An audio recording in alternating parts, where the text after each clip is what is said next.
Hey, what's up guys? My name is Thomas from Easy Street Capital, and today we're going to be talking about the 15 most commonly asked questions about DSCR loans.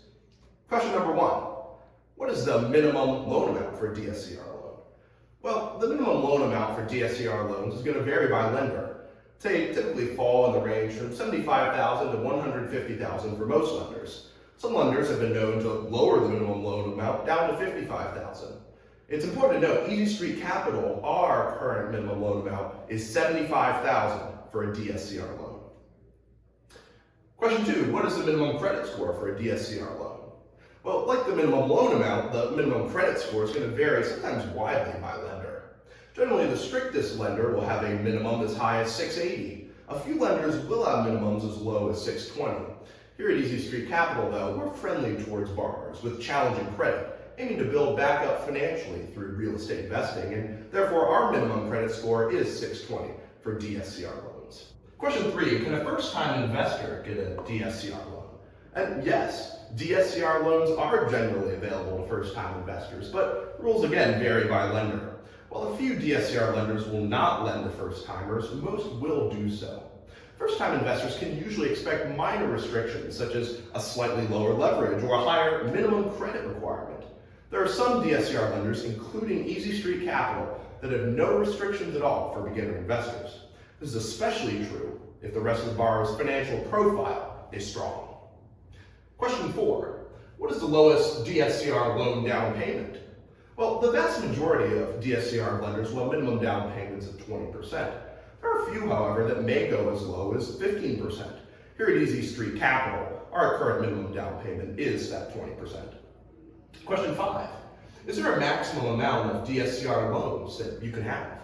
And no, unlike conventional loans, which limit to no more than 10 properties at once, DSCR loans have no maximum.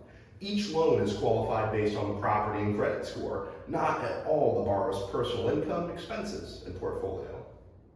Question six, do properties need to be leased to qualify for a DSCR loan?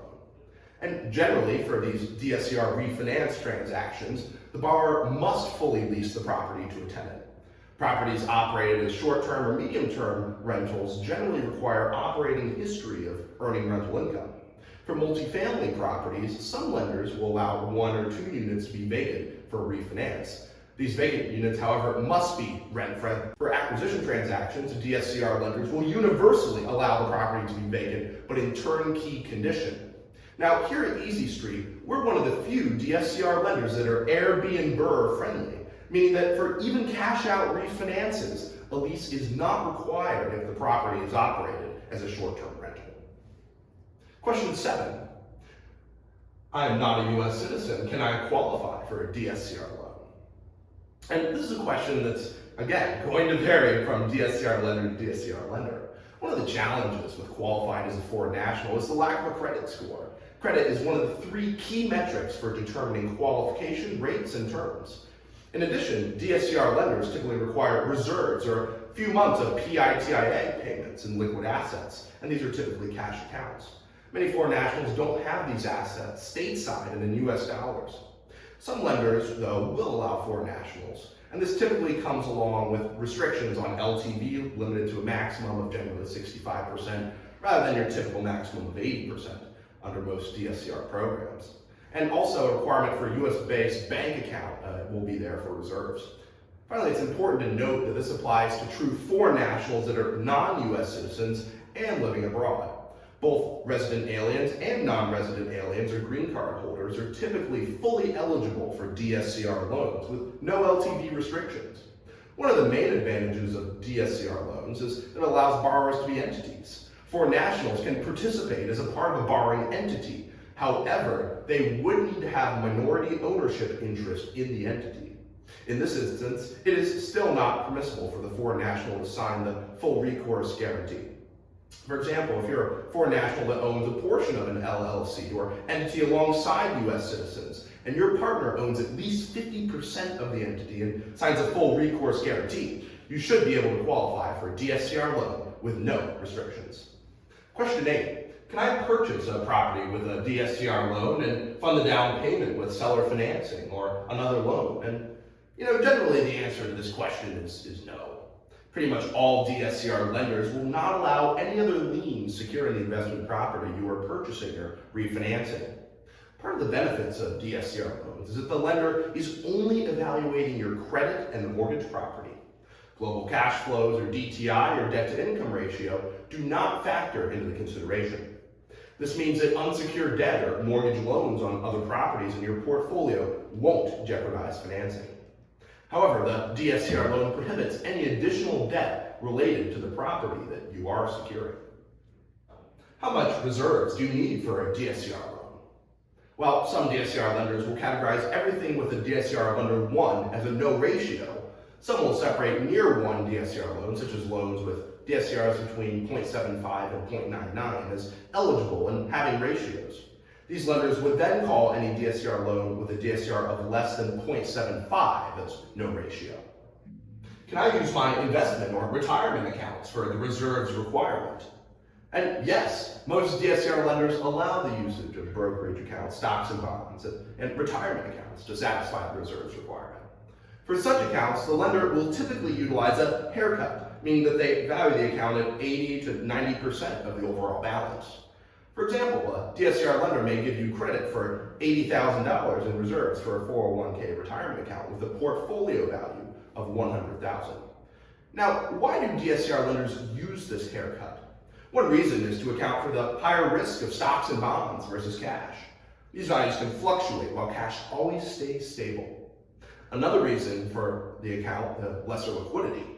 For example, if a borrower needed to actually use retirement funds to pay debt service on a DSCR loan, they will likely incur time and cost to sell the financial instruments, transfer the money, and they may be liable for fees.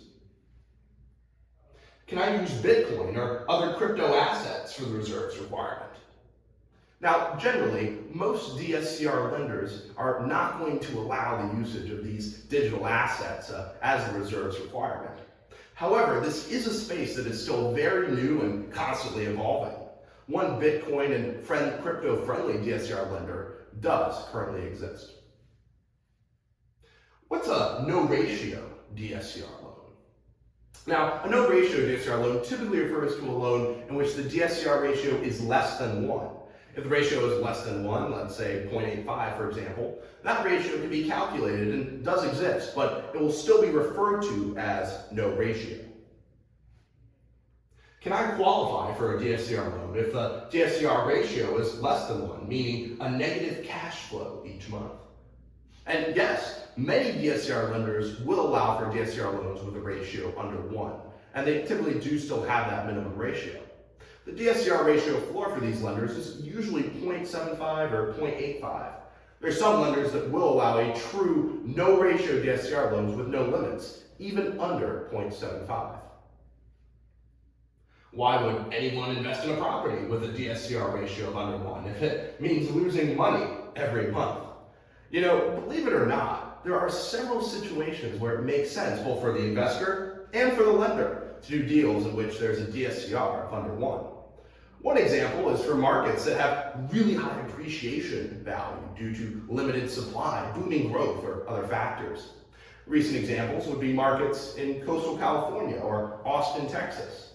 Historically, these markets have earned investors gigantic returns through home price appreciation that far outstrip any minor negative cash flow. However, it's impossible to predict the future. There's no guarantee that those markets will stay earning significant appreciation returns to make investing in them overall profitable. Additionally, many real estate investors employ the tired and true strategy of targeting properties with tenants paying below market rents. Then, after purchasing the property, they increase the rents to market value once the lease expires. However, DSCR lenders underwrite the initial loan using the lower of in-place rent or market rent. The DSCR on these properties could be negative if rents are well below market.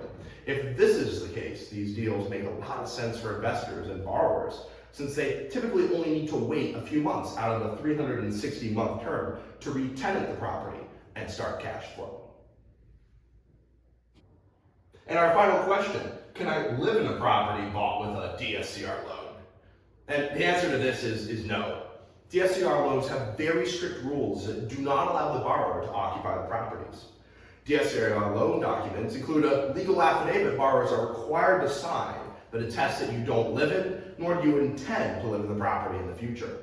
This even includes specific units in multi-unit properties. So even if the unit has 4 units and 3 of the units are tenant occupied, the 4th cannot be owner occupied. Thank you for tuning into our video about the 15 most commonly asked questions about DSCR loans. I encourage you to go to easystreetcap.com for more industry insights.